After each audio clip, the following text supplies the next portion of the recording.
Hello दोस्तों, आप पढ़ रहे हैं class 12th biology chapter 5 molecular basis of inheritance.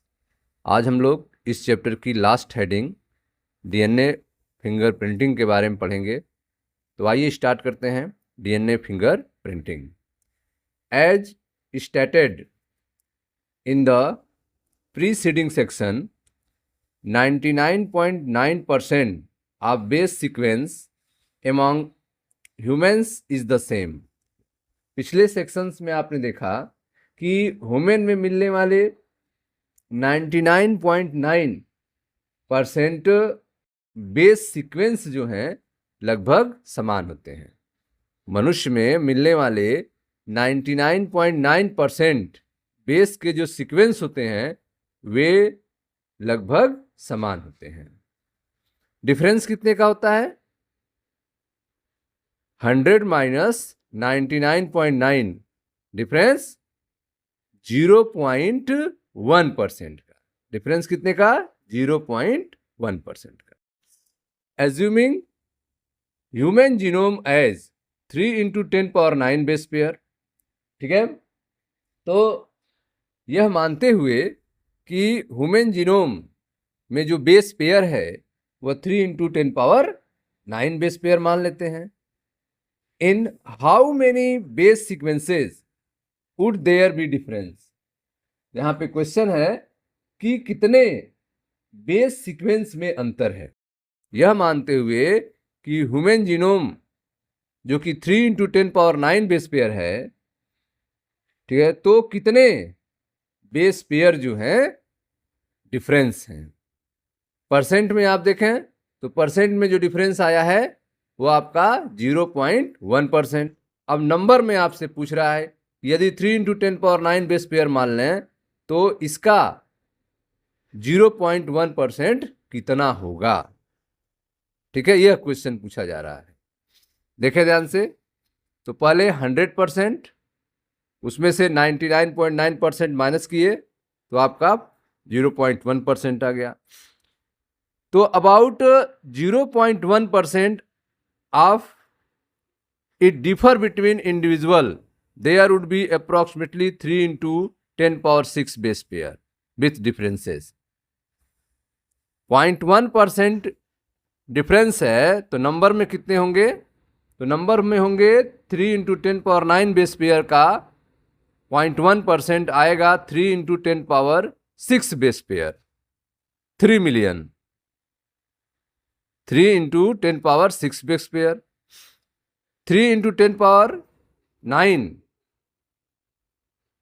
का मल्टीप्लाई 0.1%।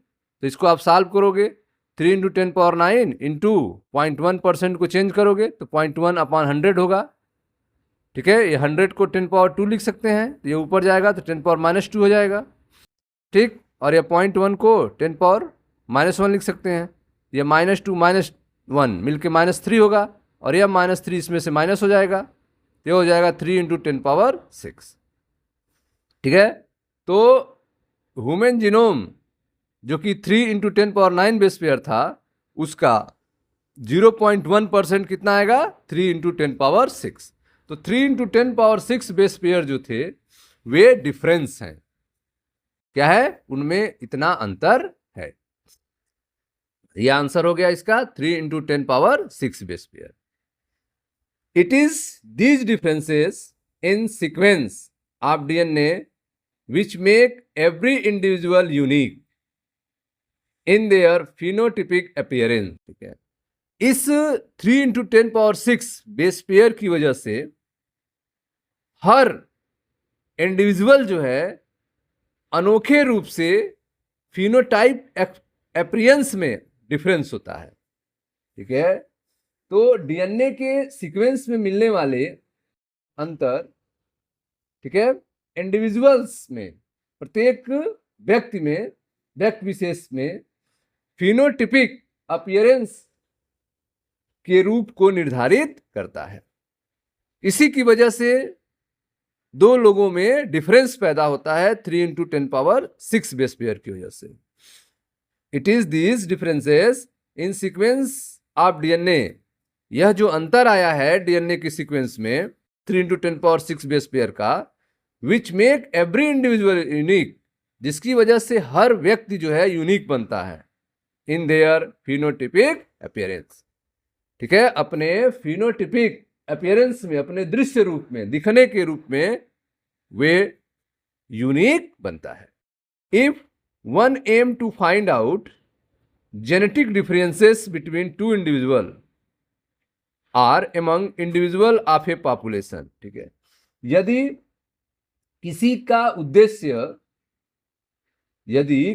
उद्देश्य दो इंडिविजुअल या किसी पॉपुलेशन को लोगों के बीच जेनेटिक डिफरेंस का पता लगाना है तो, ठीक है, if one aims to find out genetic difference between two individual, यदि किसी का यह उद्देश्य हो कि वह दो लोगों के बीच में जेनेटिक डिफरेंस का पता लगाना चाह रहा हो, या फिर वह पॉपुलेशन के लोगों में जेनेटिक डिफरेंस का पता लगा रहा हो, sequencing of DNA every time would be doubting and expensive task. ठीक है, तो इसके लिए हमेशा डीएनए के सीक्वेंस करने में एक कठिन और महंगा कार्य है। अगर किसी दो व्यक्तियों के बीच में हम डिफरेंस का पता लगाएं, जेनेटिक डिफरेंस इनमें क्या है, या फिर किसी पॉपुलेशन के लोगों में जेनेटिक डिफरेंस क्या है, इसके लिए जब हम डीएनए सीक्वेंसिंग करेंगे तो हर टाइम डीएनए सीक्वेंस करने का प्रोसेस जो होगा वह डाउटिंग होगा, कठिन होगा और एक्सपेंसिव होगा, खर्चीला होगा। ठीक है, तो आपने देखा कि जब भी हमें जरूरत होगी दो लोगों में जेनेटिक डिफरेंस का पता करने में, या इंडिविजुअल में, पॉपुलेशन में लोगों के बीच में डिफरेंस पता करने में, तो डीएनए का सीक्वेंस करना होगा। और डीएनए के सीक्वेंस करने में हर टाइम में डाउटिंग होगी और एक्सपेंसिव होगा। ठीक है, इमेजिन, ट्राई कीजिए, imagine trying to compare two sets of 3 into 10⁶ base pair. कल्पना करें, इमेजिन करें कि 3 इंटू 10⁶ बेस के बीच तुलना की है। Imagine trying to compare two sets of 3 into 10⁶ base pair. DNA fingerprinting is very quick way to compare the DNA sequences of any two individual. DNA fingerprinting जो technique है यह बहुत ही तेज टेक्निक है दो व्यक्तियों के डीएनए को कंपेयर करने के लिए। दो इंडिविजुअल्स के डीएनए को कंपेयर करने के लिए डीएनए फिंगरप्रिंटिंग यह बहुत ही तेज तरीका है। आप पढ़ रहे हैं डीएनए फिंगरप्रिंटिंग के बारे में, इसमें बताया गया आपको कि ह्यूमंस में मिलने वाले बेस सीक्वेंस लगभग 99.9% सेम होते हैं, और यह मानते हैं कि ह्यूमन जीनोम में 3 इंटू 9 बेस पेयर है। तो क्वेश्चन है आपसे कितने बेस, ठीक है, पेयर्स में अंतर है। तो आपने सॉल्व करके बताया 3 इंटू 10⁶ बेस पेयर में अंतर है। डीएनए के सीक्वेंस में मिलने वाले जो अंतर हैं वह व्यक्ति विशेष, ठीक है, इंडिविजुअल्स ह्यूमन के फिनोटिपिक अपीयरेंस है को निर्धारित करता है। और यदि किसी का उद्देश्य दो व्यक्तियों या किसी पॉपुलेशन के लोगों के बीच में जेनेटिक डिफरेंस का पता लगाना हो तो हमेशा डीएनए का सीक्वेंस करना, डीएनए के सीक्वेंस को ज्ञात करना एक कठिन और एक्सपेंसिव कार्य है, ठीक है, खर्चीला कार्य है। कल्पना कीजिए, इमेजिन कीजिए कि 3 इंटू 10⁶ बेस के बीच तुलना की है। Imagine trying to compare two sets of 3 into 10⁶ base pair. कल्पना करें, इमेजिन करें कि 3 इंटू 10⁶ बेस के बीच तुलना की है। DNA fingerprint is very quick way to compare the DNA sequence of any two individual. दो व्यक्तियों के डीएनए सीक्वेंस के बीच तुलना करने के लिए डीएनए फिंगरप्रिंटिंग एक फास्ट टेक्निक है, एक क्विक वे है। ठीक है, अब देखेंगे कि इसमें होता क्या है, डीएनए फिंगरप्रिंटिंग में कैसे होता है। इनके बारे में समझते हैं।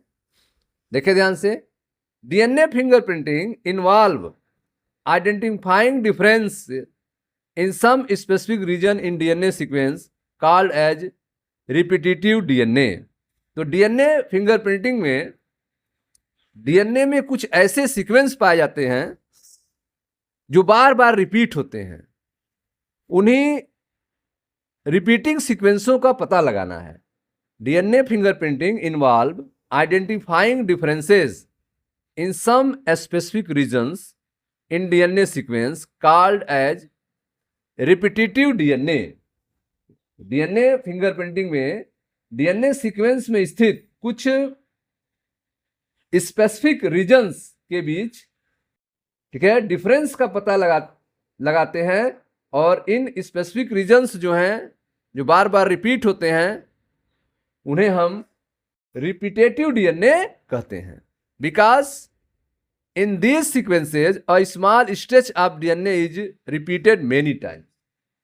ठीक है, क्योंकि इसमें डीएनए के छोटा भाग जो कई बार रिपीट होता है। A small stretch of DNA is repeated many times. जो रिपीटेटिव डीएनए की हम पता कर रहे हैं डीएनए फिंगरप्रिंटिंग के माध्यम से किसी के डीएनए में, तो यह रिपीटेटिव डीएनए जो है, डीएनए का एक छोटा हिस्सा होता है जो बार बार रिपीट होता रहता है। यह रिपीटिंग जो है सैकड़ों से हजारों बार हो सकता है। तो DNA fingerprinting involve identify differences in some specific region in DNA sequence called as repetitive DNA, because in these sequences a small stretch of DNA is repeated many times. DNA fingerprinting में DNA sequence में स्थित कुछ specific, ठीक है, positions के बीच में difference का पता लगाते हैं। इनको रिपीटेटिव डीएनए कहते हैं। सीक्वेंस में डीएनए का छोटा भाग कई बार रिपीट होता है। These repetitive DNA are separated from bulk genomic DNA. ठीक है, इस रिपीटेटिव डीएनए को बल्क डीएनए से अलग करने के लिए, these repetitive DNA are separated from bulk genomic DNA as different peak during density gradient centrifugation.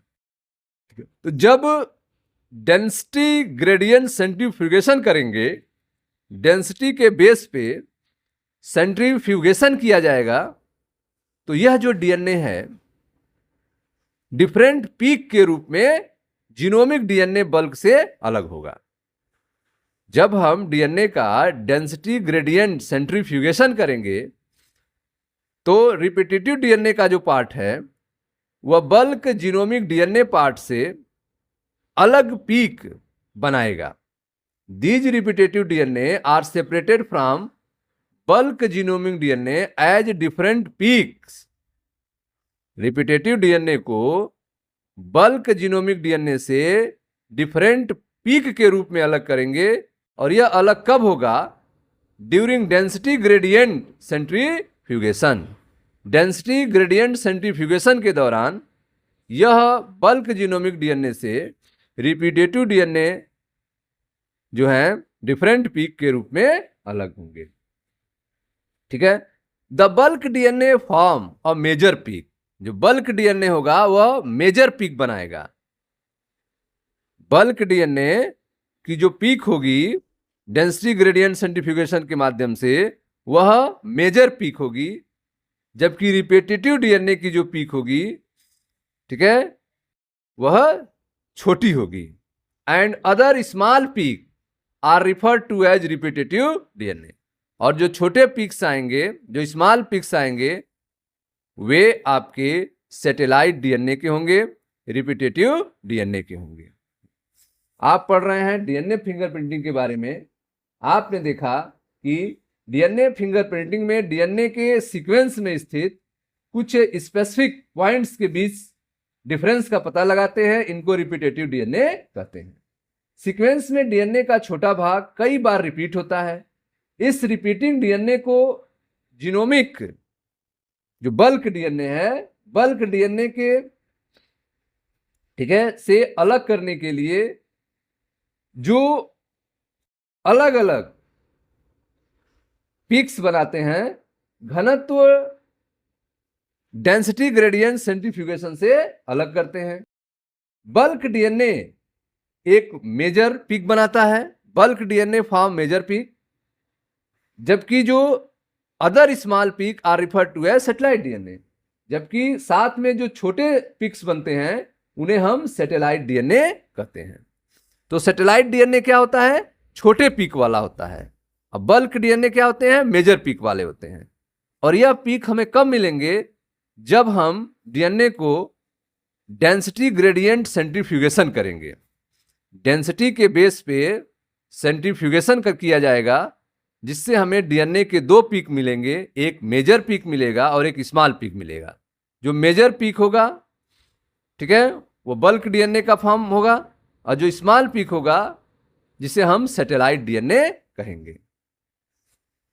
ठीक। Depending on base composition, base composition कैसा है?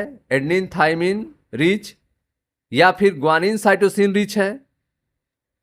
लेंथ ऑफ सेगमेंट, सेगमेंट की लेंथ क्या है, and number of repetitive units, और जो repetitive units हैं उनके नंबर क्या हैं। The satellite DNA is classified into many category. इस बेस पे सैटेलाइट डीएनए को कई कैटेगरी में बांटा जाता है।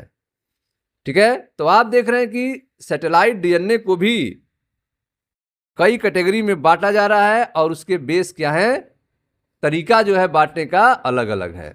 तरीका में आपने देखा कि इसको हम लोग बांट रहे हैं किस बेस पे? On the basis of base composition.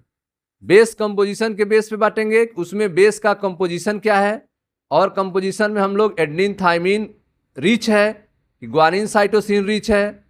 Length of segment, segment का लेंथ क्या है, लंबाई क्या है। नंबर ऑफ रिपीटिंग यूनिट्स, जो यूनिट बार बार रिपीट हो रहे हैं, रिपीटिंग डीएनए, उनकी संख्या कितनी है। Satellite DNA is classified into many category. इस बेस पे सैटेलाइट डीएनए को कई कैटेगरी में बांटा जाता है। ठीक, जिसे हम such as micro satellite, mini satellites etc, ठीक है, जिन्हें हम माइक्रो सैटेलाइट्स या फिर मिनी सैटेलाइट्स आदि नामों से जानते हैं। These sequences normally do not code for any protein. यह जो सैटेलाइट्स हैं, माइक्रो सैटेलाइट्स, मिनी सैटेलाइट्स, ठीक है, जिन्हें सैटेलाइट डीएनए हम कह रहे हैं, इन पे किसी भी प्रोटीन का कोड सीक्वेंस नहीं होता है। These sequence normally do not code for any protein. ये जो सीक्वेंस हैं ये किसी भी प्रोटीन के लिए कोड नहीं करते हैं, but they form a large portion of human genome. लेकिन ये ह्यूमन जीनोम के एक बड़ा हिस्सा तैयार करते हैं। ये जो आपके सैटेलाइट डीएनए हैं, जिन्हें हम अलग अलग नामों से जान रहे हैं, on the basis of base composition, length of segment, number of repetitive units, micro satellite, mini satellite, ये किसी भी प्रोटीन के लिए कोड नहीं करते हैं, लेकिन ये ह्यूमन जीनोम का एक बड़ा हिस्सा बनाते हैं। They form a large portion of human genome. This sequence show high degree of polymorphism. ये जो सीक्वेंस हैं उनमें हाई डिग्री ऑफ पॉलीमॉर्फिज्म पाया जाता है, एक बड़े स्तर पर बहुरूपता पाई जाती है, डिफरेंसेस पाए जाते हैं। This sequence show high degree of polymorphism and form the basis of DNA fingerprinting. यह हाई डिग्री ऑफ पॉलीमॉर्फिज्म जो पाया जा रहा है सैटेलाइट डीएनए में, यही बेस है डीएनए फिंगरप्रिंटिंग का। इसी पर डीएनए फिंगरप्रिंटिंग आधारित है, हाई डिग्री ऑफ पॉलीमॉर्फिज्म पे, जो कि सैटेलाइट डीएनए में पाया जा रहा है। ठीक है, आप पढ़ रहे हैं डीएनए फिंगरप्रिंटिंग। आपको बताया गया कि डीएनए फिंगरप्रिंटिंग में डीएनए सीक्वेंस में स्थित कुछ स्पेसिफिक पोजीशन होते हैं जिनके बीच की भिन्नता का हम पता लगाते हैं। इनको रिपीटेटिव डीएनए कहते हैं। सीक्वेंस में डीएनए का छोटा भाग जो कई बार रिपीट होता है, इस रिपीटिंग डीएनए को जीनोमिक डीएनए के ढेर से अलग करने के लिए अलग करते हैं, जिससे डिफरेंट टाइप के पीक्स बनते हैं। और यह पिक जो है क्यों बनते हैं? तो इसका रीजन आपने देखा, density gradient centrifugation. Density gradient centrifugation की वजह से दो तरह के पीक बनते हैं, major peak and small peak. ठीक, डीएनए में जो मेजर पिक्स बनता है और जो स्मॉल पिक्स बनते हैं, स्मॉल पिक्स को सैटेलाइट डीएनए कहा जाता है। स्मॉल पिक्स को सैटेलाइट डीएनए कहते हैं। The bulk DNA for major peak, bulk DNA major peak बनाएंगे, एंड अदर जो स्मॉल पिक आते हैं जिन्हें हम सैटेलाइट डीएनए कहते हैं। अब इन सैटेलाइट डीएनए के अलग अलग नेम हैं, माइक्रो सैटेलाइट, मिनी सैटेलाइट। किस बेस पे नेम है? तो base composition, length of segment, number of repetitive units. The satellite DNA is classified into many category, micro satellite, mini satellite. ठीक है, this sequence normally do not code for any protein. ये जो satellites DNA हैं यह किसी भी protein का code नहीं करते हैं, but they form a large portion of human genome, लेकिन ये ह्यूमन जीनोम का एक बड़ा हिस्सा बनाते हैं। This sequence show high degree of polymorphism and form the basis of DNA fingerprinting. ये sequence very high degree of polymorphism show करते हैं, और यही फॉर्म जो है पॉलीमॉर्फिज्म का डीएनए फिंगरप्रिंटिंग का बेस है। इसी पर डीएनए फिंगरप्रिंटिंग आधारित है। ठीक है, तो ये सैटेलाइट्स उच्च श्रेणी की बहुरूपता दिखाते हैं जो डीएनए फिंगरप्रिंटिंग का बेस है। Sense DNA from every tissue. ठीक है, डीएनए हर टिश्यू की बात की जा रही है, जैसे कि ब्लड में, हेयर फॉलिकल्स में, स्किन में, बोन्स में, saliva, sperm, etc. From an individual show the same degree of polymorphism. किसी भी एक व्यक्ति में, ठीक है, उसके डीएनए कहीं से भी लिया गया हो, चाहे वो ब्लड से हो, हेयर फॉलिकल से हो, स्किन, बोन, स्लाइवा, स्पर्म, कहीं से हो, उनमें पॉलीमॉर्फिज्म की जो डिग्री है वो सेम होती है। डिग्री ऑफ पॉलीमॉर्फिज्म जो है सेम होता है किसी एक इंडिविजुअल्स में। They become very useful identification tool in forensic application. यह एक बहुत यूजफुल पहचानने का तरीका है, आइडेंटिफिकेशन टूल है फोरेंसिक एप्लीकेशंस में।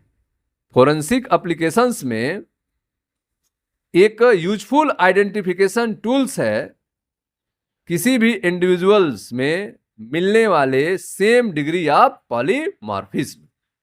Sense DNA from every tissue, ठीक है, हर टिश्यू से लिया गया डीएनए जो है same degree of polymorphism show करता है, और इसलिए यह एक आइडेंटिफिकेशन टूल बन जाता है फोरेंसिक एप्लीकेशन के लिए, किसी भी घटना की जांच के लिए। तो sense DNA from every tissue such as blood, hair follicle, skin, bone, saliva, sperm, etc. from an individual show the same degree of polymorphism, they become very useful identification tool in forensic application. Further, as the polymorphism are inheritable from parent to children, इसके अलावा जो polymorphism है वह inheritable होता है, वह parent से children में भी ट्रांसफर होता है। DNA fingerprinting is the basis of paternity testing in case of disputes, विवाद की स्थिति में डीएनए फिंगरप्रिंटिंग के माध्यम से हम पैटर्निटी टेस्टिंग कर सकते हैं, माता पिता की पहचान कर सकते हैं बच्चे के विवाद की स्थिति में। डीएनए फिंगरप्रिंटिंग से हम माता पिता की पहचान कर सकते हैं डिस्प्यूट की स्थिति में, बच्चे की विवादित पैटर्निटी को निर्धारित करने के लिए। तो आप देख रहे हैं कि डीएनए फिंगरप्रिंटिंग का बेस क्या है, तो यह बेस है हाई डिग्री ऑफ पॉलीमॉर्फिज्म, जो कि सैटेलाइट डीएनए के रूप में पाया जाता है। किसी भी इंडिविजुअल्स के डिफरेंट टाइप के टिश्यू जो हैं उनसे प्राप्त डीएनए में एक समान पॉलीमॉर्फिज्म मिलता है। ठीक है, जिसका यूज जो है, ठीक है, जिसका यूज एक आइडेंटिफिकेशन टूल के रूप में फोरेंसिक एप्लीकेशंस में किया जाता है। अब चूंकि पॉलीमॉर्फिज्म जो है वह पेरेंट से चिल्ड्रन की ओर ट्रांसफर होते हैं। Polymorphism are inheritable from parent to children, इसलिए डीएनए फिंगरप्रिंटिंग डिस्प्यूट की स्थिति में, विवाद की स्थिति में पैतृत्व परीक्षण में सहायक है, पैटर्निटी टेस्टिंग में सहायक है, माता पिता की पहचान में सहायक है। ठीक है, आगे देखते हैं। As polymorphism in DNA sequence is the basis of genetic mapping of human genome as well as DNA fingerprinting. तो आप देख रहे हो डीएनए सीक्वेंस में मिलने वाला जो पॉलीमॉर्फिज्म है, जो सैटेलाइट डीएनए है, जो रिपीटिंग यूनिट्स हैं, वे जेनेटिक मैपिंग के साथ साथ डीएनए फिंगरप्रिंटिंग के बेस हैं। डीएनए सीक्वेंस में मिलने वाला पॉलीमॉर्फिज्म के साथ साथ डीएनए फिंगरप्रिंटिंग मानव जीनोम, ह्यूमन जीनोम के जेनेटिक मैप तैयार करने में लाभदायक है। As polymorphism in DNA sequence is the basis of ठीक है, genetic mapping of human genome as well as of DNA fingerprinting. It is essential that we understand what DNA polymorphism mean in simple term। अब यह जरूरी हो जाता है कि हम एक सिंपल टर्म में समझें कि डीएनए पॉलीमॉर्फिज्म का मतलब क्या है। ठीक है, अब पॉलीमॉर्फिज्म जो है पेरेंट से चिल्ड्रन की ओर इनहेरिटेड होते हैं, इसलिए डीएनए फिंगरप्रिंटिंग जो है डिस्प्यूट की स्थिति में, विवाद की स्थिति में पैतृत्व परीक्षण में सहायक है, पैटर्निटी टेस्टिंग में सहायक है। डीएनए सीक्वेंस में मिलने वाले पॉलीमॉर्फिज्म के साथ साथ डीएनए फिंगरप्रिंटिंग ह्यूमन जीनोम के जेनेटिक मैप तैयार करने में लाभदायक है।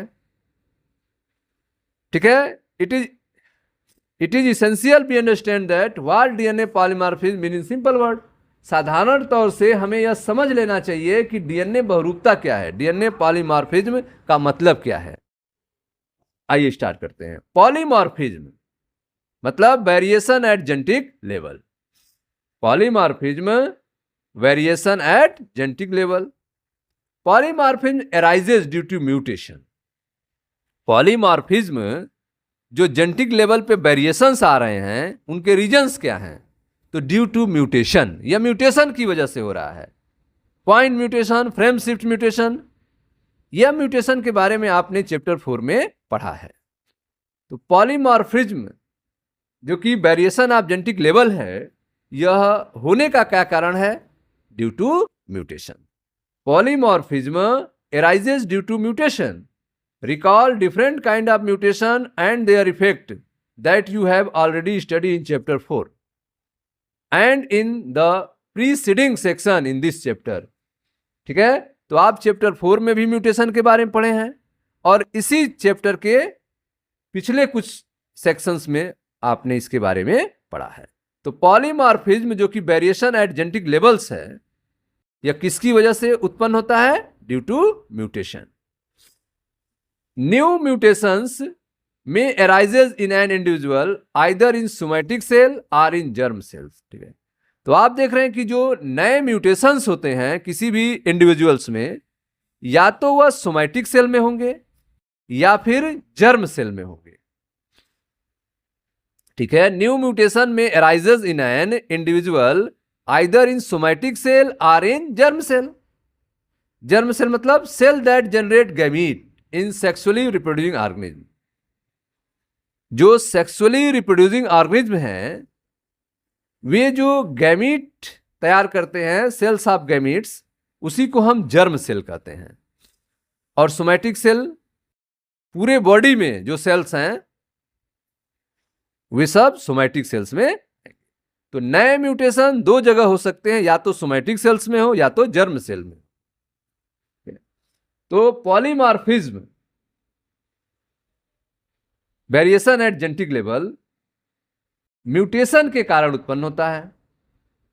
ठीक है, किसी इंडिविजुअल्स में जो न्यू म्यूटेशन है वे उनके सोमैटिक सेल्स या फिर जर्म सेल्स में उत्पन्न होता है। If a germ cell mutation does not seriously impair individuals ability to have offspring who can transmit the mutation, यदि जर्म सेल्स म्यूटेशन किसी इंडिविजुअल्स के चिल्ड्रन, ठीक है, seriously impair individual ability to have offspring, संतानपत्ति की क्षमता को गंभीर रूप से प्रभावित नहीं करता है, तो यह म्यूटेशन ट्रांसफर होता है। ठीक है, if germ cell mutation does not seriously impair individual's ability to have offspring, यदि जर्म सेल में हुआ म्यूटेशन इंडिविजुअल को सीरियस रूप से प्रभावित नहीं करता है, तो वह उनके ऑफस्प्रिंग में भी ट्रांसफर हो जाता है। ठीक है, तो if a germ cell mutation does not seriously impair individual's ability to have offspring who can transmit the mutation, it can spread to other members of population. ठीक है, तो इस तरह से वह उनके बच्चों में ट्रांसफर होगा और फिर पॉपुलेशन के दूसरे मेंबर्स में भी ट्रांसफर हो सकता है। तो आपने देखा कि किसी इंडिविजुअल्स में जो न्यू म्यूटेशंस हो रहे हैं वे उनके सोमैटिक सेल्स या फिर जर्म सेल्स में होता है, और यदि जर्म सेल्स में म्यूटेशन किसी इंडिविजुअल्स के ऑफस्प्रिंग्स, ठीक है, जो एबिलिटी है संतान पैदा करने की क्षमता है, उसको अगर गंभीर रूप से प्रभावित नहीं करता है, तो यह म्यूटेशन ट्रांसफर होता है, जिससे यह पॉपुलेशन के दूसरे सदस्यों में फैल जाता है। If a germ cell mutation does not seriously impair individuals, यदि जर्म सेल म्यूटेशन, ठीक है, सीरियसली रूप से इंडिविजुअल्स को प्रभावित नहीं करता है, तो वह उनकी संतानों में जाता है और फिर धीरे धीरे जनसंख्या में फैल जाता है।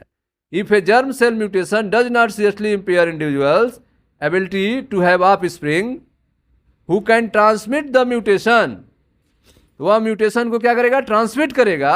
It can spread to the other member of population, तो इससे पॉपुलेशन के दूसरे मेंबर में स्प्रेड होने लगेंगे, फैलने लगेंगे। ठीक है, तो आपने देखा कि यदि जर्म सेल्स में म्यूटेशन किसी इंडिविजुअल्स के संतानोत्पत्ति ऑफस्प्रिंग संतानोत्पत्ति क्षमता को गंभीर रूप से प्रभावित नहीं करते हैं, तो यह म्यूटेशन ट्रांसफर होता है, जिससे पॉपुलेशन के दूसरे इंडिविजुअल्स, दूसरे सदस्यों में सेक्सुअल रिप्रोडक्शन के द्वारा फैल जाता है। थ्रू सेक्सुअल रिप्रोडक्शन के द्वारा दूसरे सदस्यों में फैल जाता है। ठीक है, other member of population through sexual reproduction. यहां तक सबको क्लियर है? ठीक है, तो आप देख रहे हैं कि जर्म सेल में जो म्यूटेशन हो रहा है, यदि वह व्यक्ति को प्रभावित नहीं करेगा, तो वह उनकी संतानों में, फिर पॉपुलेशन के दूसरे मेंबर्स में सेक्सुअल रिप्रोडक्शन के माध्यम से फैल जाएगा। Allelic sequence variation has traditionally been described as DNA polymorphism. तो आप देख रहे हैं कि जो एलिलिक सीक्वेंस है, allelic sequence variation, allelic sequence variation has traditionally been described as a DNA polymorphism. Allelic sequence variation, जिसे हम ट्रेडिशनल रूप से डीएनए पॉलीमॉर्फिज्म कहते हैं, ट्रेडिशनली रूप से एलिलिक सीक्वेंस वेरिएशन को हम डीएनए पॉलीमॉर्फिज्म कहेंगे। जिसके बारे में आप चैप्टर 4 में पढ़े थे। Again recall the definition of alleles from chapter 4। Allele के बारे में आप पढ़े थे, ठीक है, हाइट के एलील्स थे, फ्लावर के कलर के एलील्स थे, capital T capital T, capital T small T, small T small T, alleles जो है पेयर्स में होते हैं, ये सब आप पढ़े थे। तो allelic sequence variation, allelic sequence में जो वेरिएशंस होते हैं has traditionally been described as a DNA polymorphism. उसी को हम ट्रेडिशनली रूप से डीएनए पॉलीमॉर्फिज्म के रूप में डिस्क्राइब कर सकते हैं। तो डीएनए पॉलीमॉर्फिज्म को आप ट्रेडिशनली रूप से एलिलिक सीक्वेंस वेरिएशन के रूप में डिस्क्राइब कर सकते हैं।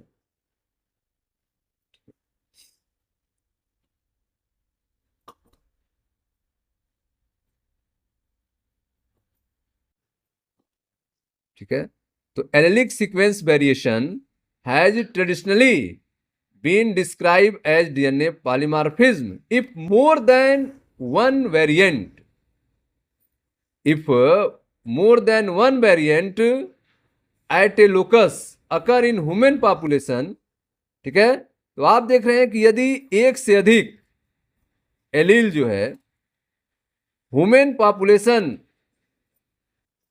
में उपस्थित है, if more than one variant at a locus occur in human population, यदि एक से अधिक एलील के वेरिएंट्स जो हैं लोकस पर ह्यूमन पॉपुलेशन में उपस्थित हैं with a frequency greater than 0.01, और जिनकी फ्रीक्वेंसी 0.1 से अधिक है। ठीक है, यदि ऐसा हो कि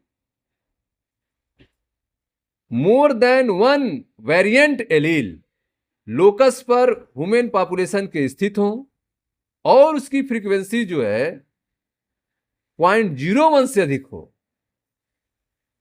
इन simple term if an inheritable mutation is observe in a population at high frequency, तो हम कहेंगे कि साधारण शब्दों में यह जो इनहेरिटेबल म्यूटेशन दिखाई देगा पॉपुलेशन में इस हाई फ्रीक्वेंसी पे, it is referred to as DNA polymorphism, और इसी को हम डीएनए पॉलीमॉर्फिज्म कहेंगे। तो डीएनए पॉलीमॉर्फिज्म को समझने के लिए आप एलिलिक सीक्वेंस वेरिएशन के रूप में आप समझ सकते हैं। ठीक है, इसमें आपने देखा कि एलिलिक सीक्वेंस वेरिएशन जो है, जिसे हम ट्रेडिशनल रूप से डीएनए पॉलीमॉर्फिज्म कहते हैं, डीएनए पॉलीमॉर्फिज्म आप ट्रेडिशनल रूप में किसको कहेंगे? तो एलिलिक सीक्वेंस वेरिएशन को, एलील के सीक्वेंस में जो वेरिएशंस आ रहे हैं उन्हीं को आप ट्रेडिशनल रूप से डीएनए पॉलीमॉर्फिज्म कह देंगे। If more than one variant at a locus occur in human population, यदि ह्यूमन पॉपुलेशंस में एलील के एक से अधिक वेरिएंट लोकस पे उपस्थित हैं, ठीक है, with a frequency greater than 0.01, और साथ में उनकी फ्रीक्वेंसी जो है 0.01 से अधिक है। ह्यूमन पॉपुलेशन में 0.01 से अधिक फ्रीक्वेंसी में एक लोकस में उपस्थिति है, तो हम सिंपल तौर पे इसे, सिंपल टर्म में इसे, if an inheritable mutation is observe in population at high frequency it is referred to as DNA polymorphism. तो यदि एक वंशागत उत्परिवर्तन जनसंख्या में उच्च आवृत्ति में मिलता है तो इसे डीएनए पॉलीमॉर्फिज्म कहते हैं। Inheritable mutation is observe in a population at high frequency, inheritable mutation population में हाई फ्रीक्वेंसी में मिलता है तो इसे हम डीएनए पॉलीमॉर्फिज्म कह देंगे। ठीक है, तो डीएनए पॉलीमॉर्फिज्म कहने का एक दूसरा तरीका है कि यदि इनहेरिटेबल म्यूटेशन की जो फ्रीक्वेंसी है वह 0.1 से अधिक है तो इसी को हम डीएनए पॉलीमॉर्फिज्म कहेंगे। सिंपल टर्म में, इफ एन इनहेरिटेबल म्यूटेशन, ठीक है, म्यूटेशन कैसा है? इनहेरिटेबल है, जो माता पिता से बच्चों में ट्रांसफर हो रहा है, पॉपुलेशन में ट्रांसफर हो रहा है, तो ऐसे म्यूटेशन को हम इनहेरिटेबल म्यूटेशन कहेंगे। और यह म्यूटेशन जो है प्रभावित नहीं कर रहा है, इंडिविजुअल को प्रभावित नहीं कर रहा है। यह ऐसा म्यूटेशन है जो इंडिविजुअल्स प्रभावित नहीं कर रहा है और पॉपुलेशन में इसकी फ्रीक्वेंसी ज़्यादा है, हाई डिग्री पे फ्रीक्वेंसी है इसका, तो इस इनहेरिटेबल म्यूटेशन को आप डीएनए पॉलीमॉर्फिज्म कहेंगे। ठीक है, तो allelic sequences variation has traditionally been describe as a DNA polymorphism. Allelic sequence variation को आप ट्रेडिशनल रूप से डीएनए पॉलीमॉर्फिज्म के रूप में डिस्क्राइब कर सकते हैं, बता सकते हैं। If more than one variant at a locus occur in human population, यदि ह्यूमन पॉपुलेशन में एक से अधिक वेरिएंट लोकस पे उपस्थित हैं with a frequency greater than 0.01 और उसकी फ्रीक्वेंसी जो है 0.01 से अधिक है, in simple term if an inheritable mutation is observe in a population at high frequency, साधारण शब्दों में यदि इनहेरिटेबल म्यूटेशन जो कि पॉपुलेशन में ऑब्जर्व हो रहे हैं, हाई फ्रीक्वेंसी पे ऑब्जर्व हो रहे हैं, it is refer to as DNA polymorphism, तो इसको आप डीएनए पॉलीमॉर्फिज्म कह देंगे। The probability of such variation to be observe in non coding DNA sequence, ठीक है, इस तरह के वेरिएशंस की मिलने की जो संभावनाएं हैं वह नॉन कोडिंग सीक्वेंस के रूप में ज्यादा मिलती हैं। The probability of such variation to be observe in non coding sequence, DNA sequence, इस तरह का डीएनए पॉलीमॉर्फिज्म जो कि इनहेरिटेबल म्यूटेशन हाई फ्रीक्वेंसी वाला है या नॉन कोडिंग सीक्वेंस के रूप में मिलने की संभावनाएं बहुत ज्यादा होती हैं। The probability of such variation to be observe in non coding DNA sequence would be higher as mutation in these sequences may not have any immediate effect. इस तरह के म्यूटेशन जो हैं तुरंत कोई इफेक्ट नहीं दिखाते हैं, कोई इंपैक्ट को प्रदर्शित नहीं करते हैं in an individuals reproductive ability. Individuals के रिप्रोडक्टिव एबिलिटी में इस तरह के म्यूटेशन तुरंत जो है कोई प्रभाव नहीं दिखाते हैं। ठीक है, तो जो भी इनहेरिटेबल म्यूटेशन की बात की जा रही है जिसकी फ्रीक्वेंसी पॉपुलेशन में 0.01 से अधिक है, इसी को हम डीएनए पॉलीमॉर्फिज्म कह रहे हैं। ठीक है, वेरिएशंस की ये संभावनाएं आप देख रहे हैं, यह नॉन कोडिंग जो डीएनए सीक्वेंस है उनमें ज्यादा होती है और इन सीक्वेंस में होने वाला म्यूटेशन इंडिविजुअल्स के रिप्रोडक्टिव सिस्टम, रिप्रोडक्टिव एबिलिटी को प्रभावित नहीं करता है। ठीक है, रिप्रोडक्टिव एबिलिटी को प्रभावित नहीं करता है। This mutation keep on accumulating generation after generation, यह म्यूटेशन जो है जनरेशन आफ्टर जनरेशन इकट्ठा होता रहता है and form one of the basis of variability polymorphism, और यही पॉलीमॉर्फिज्म या वेरिएबिलिटी का कारण बनता है। This mutation keep on accumulating generation to after generation, ये mutations generation after generation accumulate होते रहते हैं, इकट्ठा होने रहते हैं and forms one of the basis of variability polymorphism, और यही वेरिएबिलिटी के आधार बनाते हैं, पॉलीमॉर्फिज्म के आधार बनाते हैं। तो आप देख रहे हैं कि यह जो इनहेरिटेबल म्यूटेशन है यदि इंडिविजुअल्स को प्रभावित नहीं कर रहा है, उसके रिप्रोडक्टिव एबिलिटी को प्रभावित नहीं कर रहा है, तो यह जनरेशन टू जनरेशन ट्रांसफर होगा, इकट्ठा होगा। ठीक है, और इसी से ही वेरिएबिलिटी आएगी, पॉलीमॉर्फिज्म होगा। ठीक है, तो इनहेरिटेबल म्यूटेशन पॉपुलेशन में हाई फ्रीक्वेंसी में से मिलता है तो इसे हम डीएनए पॉलीमॉर्फिज्म कहेंगे। ठीक है। वेरिएशन की संभावना नॉन कोडिंग डीएनए सीक्वेंस में ज्यादा होती हैं। इन सीक्वेंस में होने वाला म्यूटेशन व्यक्ति के रिप्रोडक्टिव एबिलिटी को प्रभावित नहीं कर पाता। इस तरह से म्यूटेशन एक जनरेशन से दूसरे जनरेशन में इकट्ठा होते रहते हैं, जिसकी वजह से वेरिएबिलिटी या पॉलीमॉर्फिज्म उत्पन्न होता है। पॉलीमॉर्फिज्म विभिन्न प्रकार के होते हैं। There is a variety of different type of polymorphism. Polymorphism जो है वह डिफरेंट टाइप के होते हैं।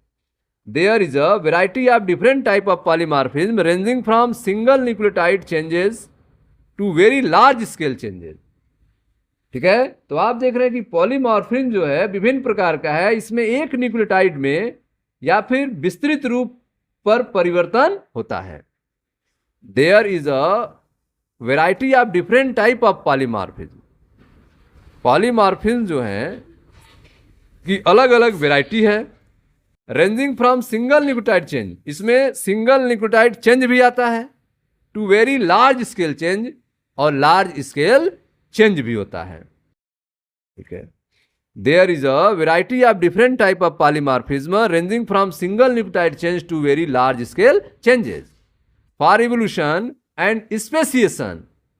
एवोल्यूशन और स्पेसिएशन के लिए, जैव विकास इवोल्यूशन जीवों के विकास के लिए और नई जातियों के उत्पन्न के लिए, for evolution and speciation such polymorphism play very important role. इस तरह का पॉलीमॉर्फिज्म जो है बहुत महत्वपूर्ण भूमिका निभाता है। And you will study these in detail in higher class. इसके बारे में आप हायर क्लास में पढ़ेंगे। ठीक है, तो आप देख रहे हैं कि पॉलीमॉर्फिज्म विभिन्न प्रकार के होते हैं, जिनमें एक न्यूक्लियोटाइड में या फिर to very large scale changes या विस्तृत स्तर पर परिवर्तन होता है। एवोल्यूशन और स्पेसिएशन में, ठीक है, पॉलीमॉर्फिज्म की बहुत बड़ी भूमिका होती है, जिसके बारे में आप हायर क्लास में विस्तृत रूप से पढ़ेंगे। ठीक है स्टूडेंट्स, आइए अब आगे देखते हैं। The technique of DNA fingerprinting was initially developed by Alec Jeffreys. DNA fingerprinting की जो टेक्निक्स थी, ठीक है, वह सबसे पहले डेवलप किया गया था एलेक जेफ्रे के द्वारा। डीएनए फिंगरप्रिंटिंग तकनीक का प्रारंभिक विकास एलेक जेफ्रेस द्वारा किया गया। The technique of DNA fingerprinting was initially developed by Alec Jeffreys. He use a satellite DNA. उन्होंने सैटेलाइट डीएनए का यूज किया था। Satellite DNA, repeating DNA units की बात की गई, माइक्रो सैटेलाइट, मिनो सैटेलाइट्स। ठीक है, तो आपने देखा था डीएनए में कुछ ऐसे पार्ट होते हैं ह्यूमन डीएनए में जो बार बार रिपीट होते हैं, जिन्हें रिपीटिव डीएनए कहते हैं। ठीक है, इन्हीं को हम सैटेलाइट डीएनए कहते हैं, अलग अलग नेम से जानते हैं, मिनी सैटेलाइट।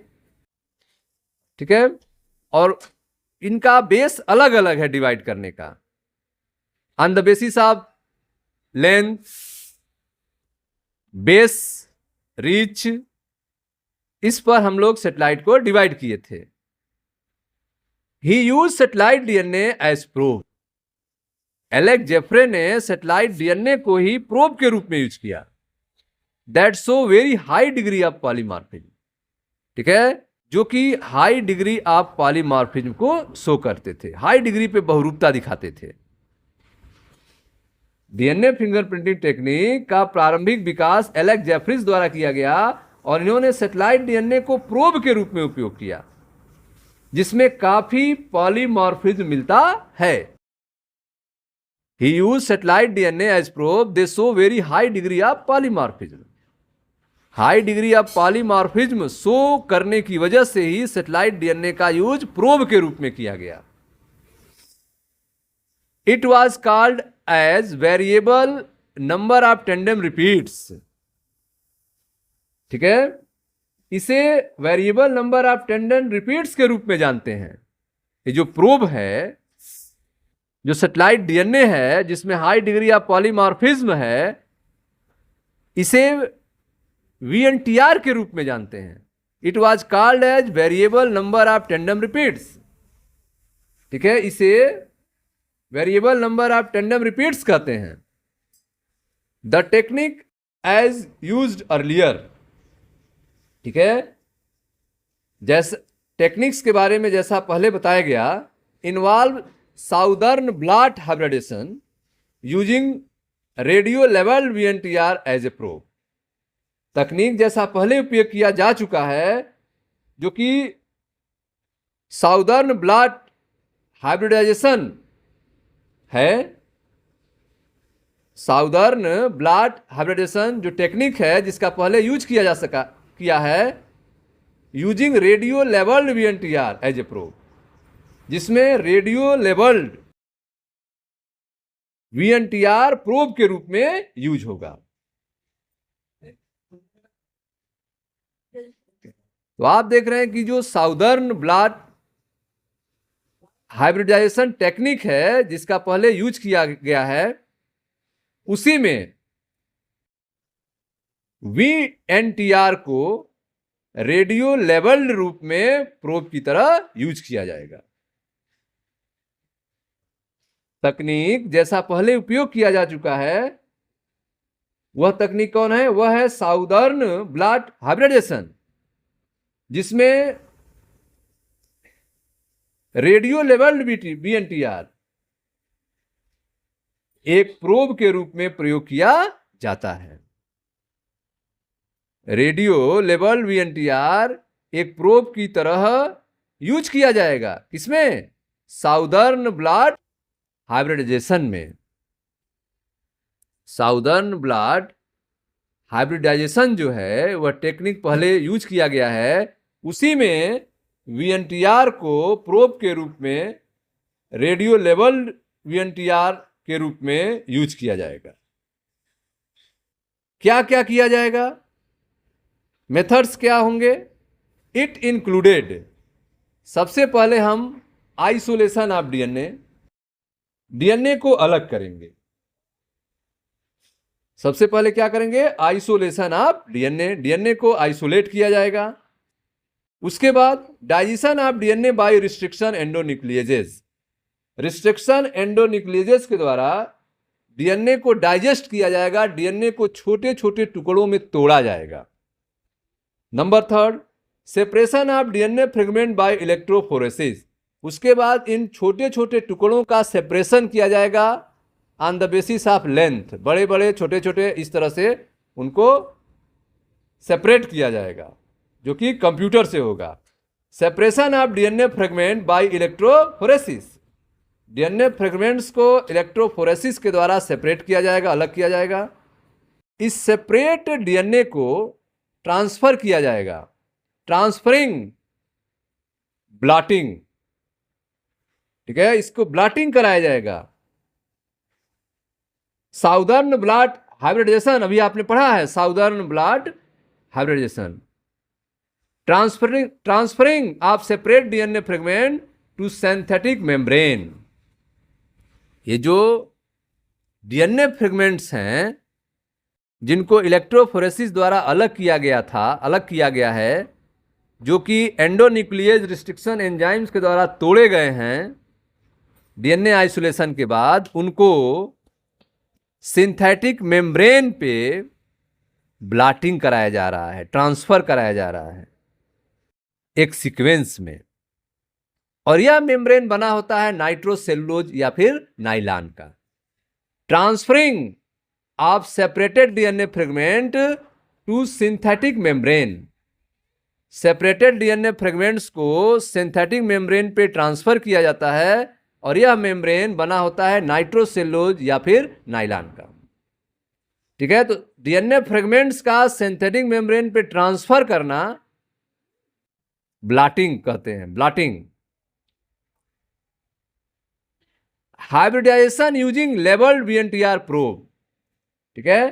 तो अब आप देख रहे हो कि यहां पे हाइब्रिडाइजेशन के लिए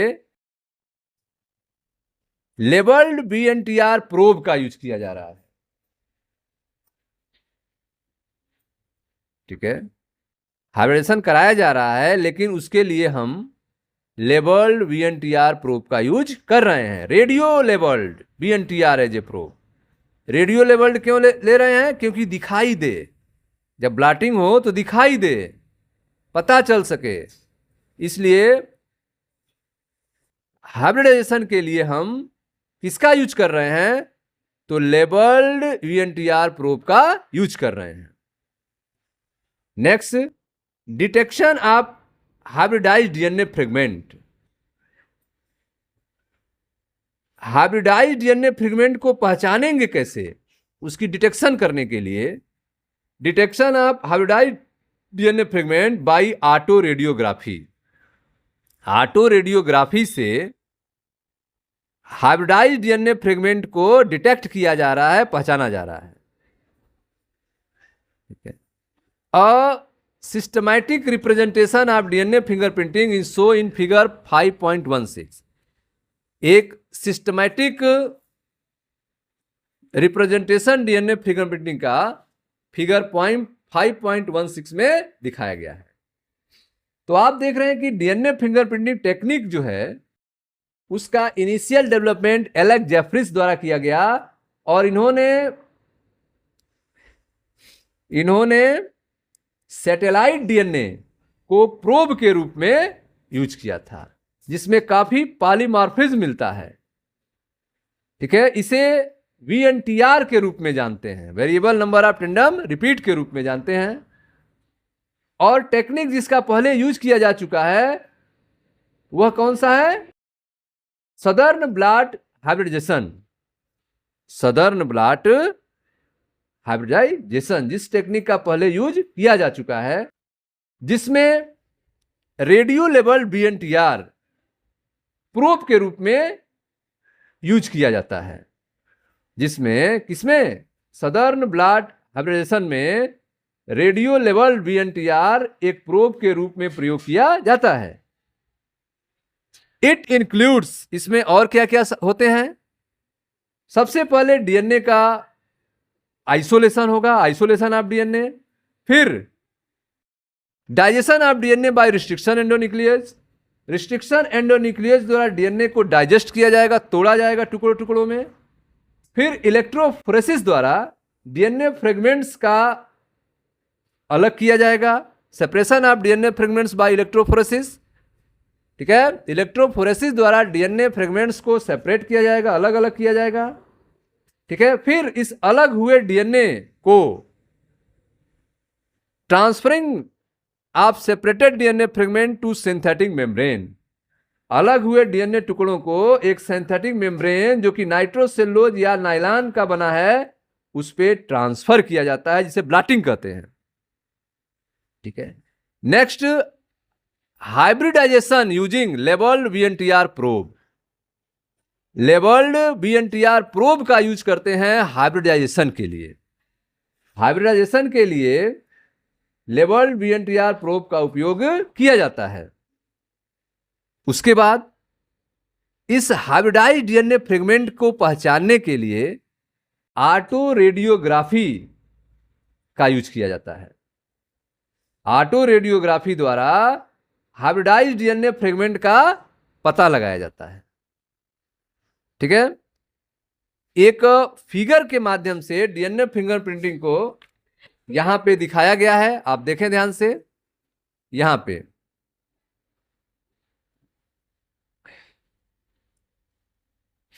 यह आपका एक सिस्टमैटिक ठीक है रिप्रेजेंटेशन है डीएनए फिंगरप्रिंटिंग का, फिगर नंबर 5.16। देखें, systematic representation of DNA fingerprinting. Few representative chromosome have been shown to contain different copy number of VNTR। यहां पे कुछ रिपीटेटिव क्रोमोसोम को दिखाया गया है जो कि डिफरेंट कॉपी नंबर है VNTR के, डिफरेंट कॉपी नंबर है VNTR के। तो फिगर में कुछ रिपीटेड, ठीक है, रिप्रेजेंटेटिव क्रोमोसोम को दिखाया गया है जो कि डिफरेंट कॉपी नंबर है VNTR के। For the sake of understanding different colour scheme have been use. इसको समझने के लिए अलग अलग कलर से इनको दिखाया गया है। Use to trace on origin of each band in the gel. ठीक है, बैंड जेल को जानने के लिए, समझने के लिए अलग अलग कलर्स में दिखाया गया है। द टू एलिल्स, दो एलिल्स लिए गए हैं जो कि पैरेंटल और मैटरनल हैं। पैटर्नल और मैटरनल हैं, माता पिता के दो एलिल्स हैं।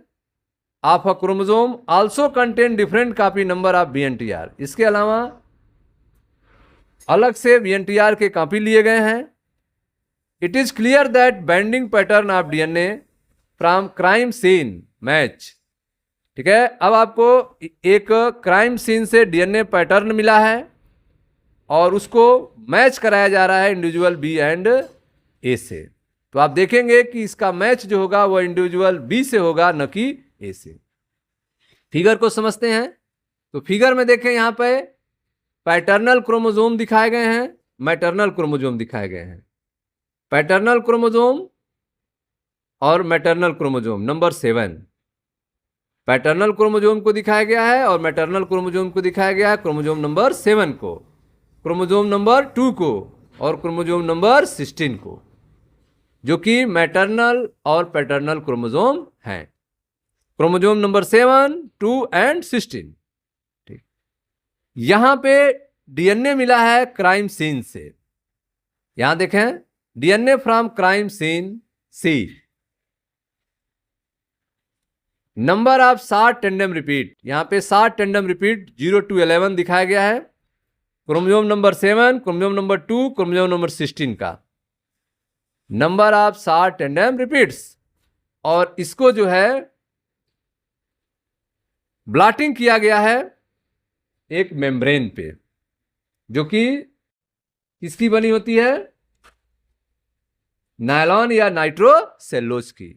नायलॉन या नाइट्रोसेल्यूलोज के मेम्ब्रेन पे इनको ब्लॉटिंग किया गया है, जो कि आपको दिखाई दे रहे हैं। यह आपका DNA है फ्रॉम क्राइम सीन C का। क्राइम सीन C का यह DNA आप देख रहे हैं। Number of short tandem repeats और DNA फ्रॉम इंडिविजुअल A। एक इंडिविजुअल A से मिला हुआ DNA यहां दिखाया गया है और इंडिविजुअल B से मिला हुआ DNA यहां पे दिखाया गया है। नंबर ऑफ, ठीक है, स्टोर टेंडम रिपीट्स, यहां पे number of store tandem repeats दिखाए गए हैं 1 2 3 4 5 6 7 8 9 10 11 12। Number of tandem repeats, number of store tandem repeats.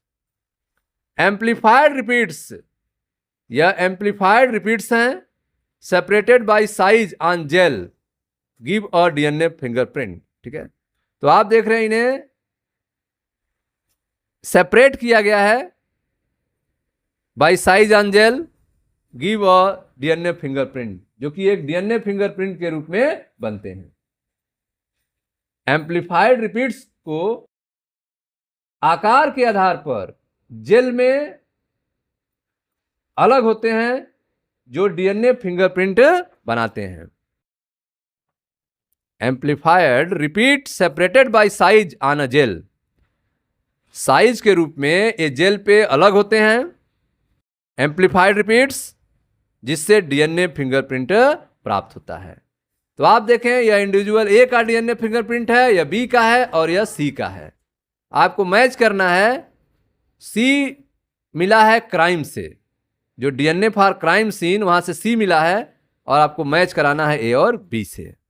तो आप देख रहे हैं कि C जो है वह मैच कर रहा है B से। DNA from crime scene matches with individual B and not with A। इसका देखें टेंडम रिपीट्स को और इसका देखें टेंडम रिपीट्स, दोनों एक जैसे हैं। ठीक है, इसका मतलब जो इंडिविजुअल B है वही क्राइम सीन है, उसी ने क्राइम किया है।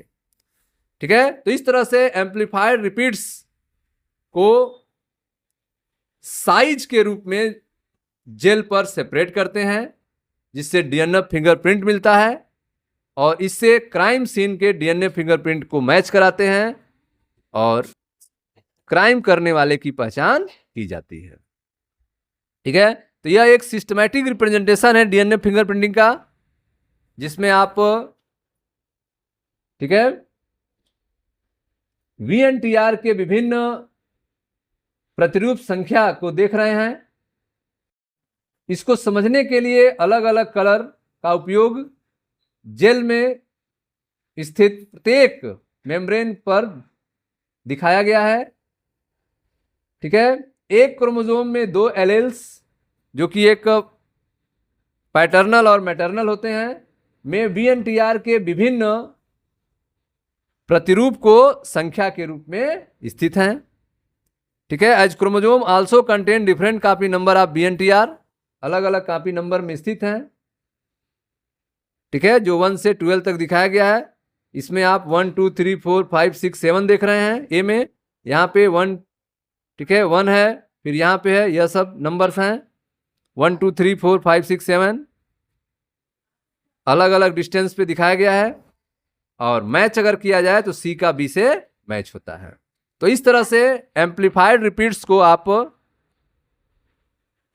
जेल पे सेपरेट कर सकते हैं साइज में, और इससे आपको एक डीएनए फिंगरप्रिंट प्राप्त होगा। ठीक है, तो आपने देखा फिगर के बारे में, the VNTR belong to a class of satellite DNA. The VNTR belong to a class of satellite DNA referred to as mini satellite. ठीक है, तो VNTR जो है वह सेटेलाइट डीएनए के क्लास में स्थित है, जिसे हम मिनी सेटेलाइट कहते हैं। VNTR सेटेलाइट डीएनए की श्रेणी से संबंधित है, इसे हम मिनी सेटेलाइट कहते हैं। The VNTR belong to a class of satellite DNA referred to as mini satellite. A small DNA sequence is arranged tandemly in many copy number. ठीक है, इसमें एक छोटा डीएनए सीक्वेंस, ठीक है, एक छोटा DNA sequence many copy number में टेंडमली रूप से अरेंज होता है। इसमें एक छोटा डीएनए सीक्वेंस बहुरूपी संख्या में अरेंज होता है। A small DNA sequence is arranged tandemly in many copy numbers. The copy number varies from chromosome to chromosome in an individuals. ठीक है, तो अलग अलग इंडिविजुअल्स में ये कॉपी नंबर्स जो हैं क्रोमोसोम टू क्रोमोसोम बदलते रहते हैं। VNTR सेटेलाइट डीएनए की श्रेणी से जुड़ा हुआ है, इसे मिनी सेटेलाइट कहते हैं। इसमें एक छोटा डीएनए सीक्वेंस जो है टेंडेमली रूप से, बहुरूपी रूप से व्यवस्थित होता है, मेनी कॉपी के रूप में, कॉपी नंबर के रूप में व्यवस्थित होता है, अरेंज होता है। द कॉपी नंबर किसी व्यक्ति के एक क्रोमोसोम से दूसरे क्रोमोसोम के कॉपी नंबर में विभिन्नता मिलती है, वेरिएशंस मिलता है। The number of repeats show very high degree of polymorphism. जो नंबर ऑफ रिपीट्स हैं बहुत उच्च श्रेणी के बहुरूपता दिखाते हैं। As a result the size of VNTR varies in size from 0.1 to 20 kb। इसलिए VNTR के जो साइज होते हैं वो बदलते हैं। इनकी साइज 0.1 kb से लेकर 20 kb तक होती है। The VNTR belong to a class of satellite DNA referred to as many satellite। VNTR satellite DNA के क्लास में स्थित हैं, जिन्हें हम मिनी सैटेलाइट्स कहते हैं। VNTR को क्या कहेंगे? मिनी सैटेलाइट, जो कि सैटेलाइट क्लास में रखा गया है। A small DNA sequence is arrange tandemly in many copy number. एक स्मॉल डीएनए सीक्वेंस जो है मेनी कॉपी नंबर्स के रूप में अरेंज होता है। The copy number vary from chromosome to chromosome in an individual. किसी एक इंडिविजुअल्स में ये कॉपी नंबर्स जो हैं वह क्रोमोसोम टू क्रोमोसोम चेंज होते रहते हैं। The number of repeats show very high degree of polymorphism. जो नंबर ऑफ रिपीट्स हैं वे very high degree of polymorphism show करते हैं। एज अ रिजल्ट, जिसके कारण the size of VNTR varies, VNTR की साइज जो है बदलती रहती है from 0.1 kb to 20 kb, 0.1 kb से 20 kb तक बदलती रहती है। कंसिक्वेंटली, ठीक है, consequently after hybridisation with VNTR probe the autoradiogram give many band of different size. ठीक है, तो आप देख रहे हैं कि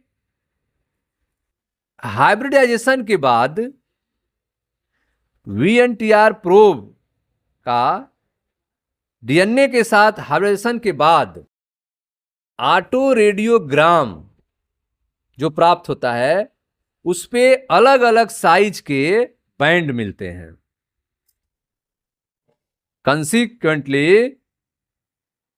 after hybridisation with VNTR probe, VNTR probe का DNA फ्रेगमेंट्स के साथ हाइब्रिडाइजेशन करने के बाद autoradiogram gives many band of different size. Autoradiogram जो है डिफरेंट साइज के बैंड प्रस्तुत करते हैं। VNTR प्रोब से हाइब्रिडाइज के फलस्वरूप प्राप्त ऑटो रेडियोग्राम स्व विकिरण चित्र जो है उसमें विभिन्न आकार की पट्टियां दिखाई देती हैं। VNTR प्रोब से हाइब्रिडाइज के फलस्वरूप प्राप्त स्व विकिरण चित्र ऑटो रेडियोग्राम में विभिन्न आकार की पट्टियां दिखाई पड़ती हैं। After hybridization with VNTR probe, an autoradiogram give many band of different size. These band give a characteristic pattern for an individual DNA. ये बैंड्स जो हैं किसी इंडिविजुअल्स के DNA का कैरेक्टरिस्टिक्स पैटर्न है। ये पट्टियां किसी व्यक्ति के DNA की विशिष्ट प्रारूप को व्यक्त करती है। These band give a characteristic pattern for an individual DNA. ये जो बैंड्स प्राप्त हो रहे हैं वह एक कैरेक्टरिस्टिक पैटर्न है किसी व्यक्ति के DNA का। ठीक है, if differ from individual to individual, it differ from individual to individual in a population. Population में ये जो पैटर्न मिल रहे हैं DNA के, यह बदलते रहते हैं।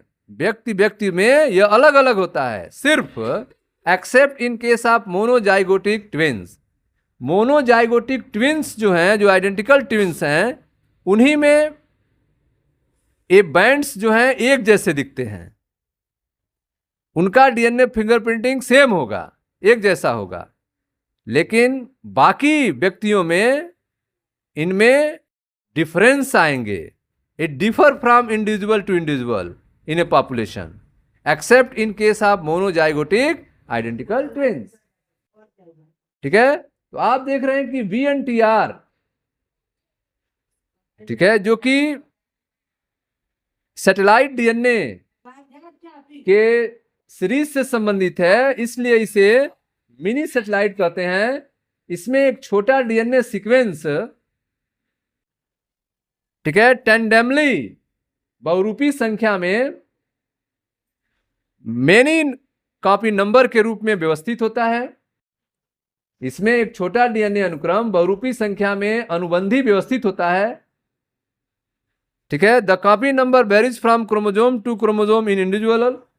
किसी व्यक्ति में एक क्रोमोजोम से दूसरे क्रोमोजोम के कॉपी नंबर में विभिन्नता मिलती है। ठीक है, the number of repeat so very high degree of polymorphism.